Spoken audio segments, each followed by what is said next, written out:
मोमिन मलिक ने बोला कि वो आने वाले हैं, ठीक है ना, वो आएंगे।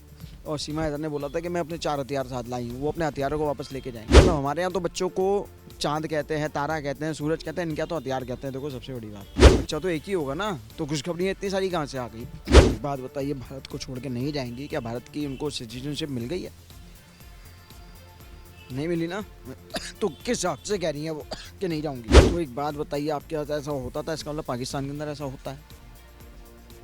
और पाकिस्तान में क्या, मैं किसी जाति विशेष को नहीं बोलूँगा, सबसे बड़ी बात है इस धर्म में ही ऐसा होता है। तो आइए जानते हैं जनता से कि आखिर गुलाम हैदर कब इंडिया वापस आएंगे और कब अपनी सीमा को लेकर जाएंगे। उनके वकील मोमिन मलिक ने तो ये कह ही दिया कि वो नवंबर तक आएंगे, लेकिन अब जानते हैं जनता से कि आखिर वो क्या चाहती है। और ऐसे में जो सीमा है वो बार बार जनता का ध्यान भटकाने की कोशिश कर रही है, और ऐसे में वो कुछ खुशखबरियों के बारे में भी बताती है, और साथ ही साथ वो ये भी बोलती है कि वो भारत छोड़ के, सचिन को छोड़ के कभी भी नहीं जाएगी। सर, आपका क्या कहना है इसमें?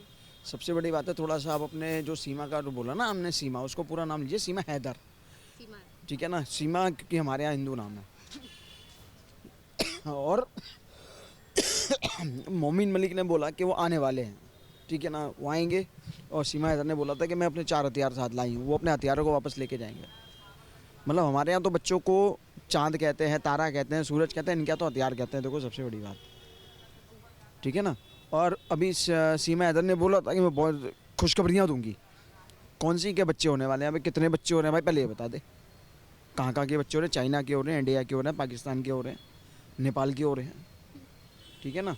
बच्चा तो एक ही होगा ना, तो खुशखबरियाँ इतनी सारी कहाँ से आ गई? कुछ नहीं है, गुलाम हैदर आएंगे, उसको लेके जाएंगे।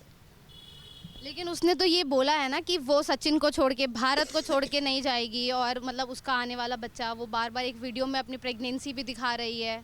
इसको लेकर क्या है? एक बात बताइए, भारत को छोड़ के नहीं जाएंगी क्या? भारत की उनको सिटीजनशिप मिल गई है? नहीं मिली ना, तो किस हक से कह रही है वो कि नहीं जाऊंगी? तो वहीं पर मतलब वो बार बार इन सब चीज़ों का जिक्र कर रही है, और वहाँ से जो गुलाम हैदर है वो भी बोल रहे हैं कि हम आएंगे और अपनी बेगम को लेकर जाएंगे, अपने बच्चों को लेकर जाएंगे। और वहीं दूसरी तरफ वो अपनी ये सारी चीज़ें बोलती है, और डोमेस्टिक वायलेंस वाली बात भी वो बार बार बोलती है कि मेरे साथ ऐसा होता था, इसलिए मैं नहीं वहाँ से छोड़कर आई हूँ। ये सारी चीज़ें वो बार बार बोलती जा रही है। तो एक बात बताइए, आपके साथ ऐसा होता था? इसका मतलब पाकिस्तान के अंदर ऐसा होता है। और पाकिस्तान में क्या, मैं किसी जाति विशेष को नहीं बोलूँगा, सबसे बड़ी बात है इस धर्म में ही ऐसा होता है।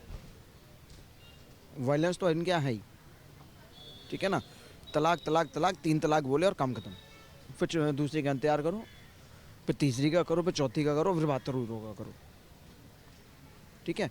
तो ये तो बेकार की चीज़ें हैं। वायलेंस तो इनके यहाँ है, डोमेस्टिक वायलेंस तो इनके यहाँ रहता ही है। और हलाला, मतलब ये पसंद नहीं आया तो दूसरा, दूसरा नहीं आया तो तीसरा। ये क्या समान है क्या? ये शर्ट नहीं मेरे को पसंद आई तो उतार के फेंक दी, दूसरी पहन ली, दूसरी नहीं पसंद आई तीसरी पहन ली। आपने महिलाओं को समझा क्या है? ठीक है ना, मोदी ने 3 तलाक का मसला ही ख़त्म कर दिया। फिर भी कुछ महिलाएं कहती हैं नहीं मोदी जी बुरे हैं, उनको अत्याचार सहना मंजूर है, लेकिन मोदी जी बर्दाश्त करना मंजूर नहीं है, ठीक है ना। क्योंकि ये तो बेसिकली गलत है, और इनके धर्म में तो वॉयलेंस है। तो अब देखना होगा कि आखिर कब गुलाम हैदर आएंगे और कब अपनी सीमा हैदर को भारत से वापस लेकर जाएंगे। बाकी ऐसी तमाम अपडेट्स के लिए देखते रहें सौगंध टीवी। आप देख रहे हैं सौगंध टीवी, सौगंध वतन की।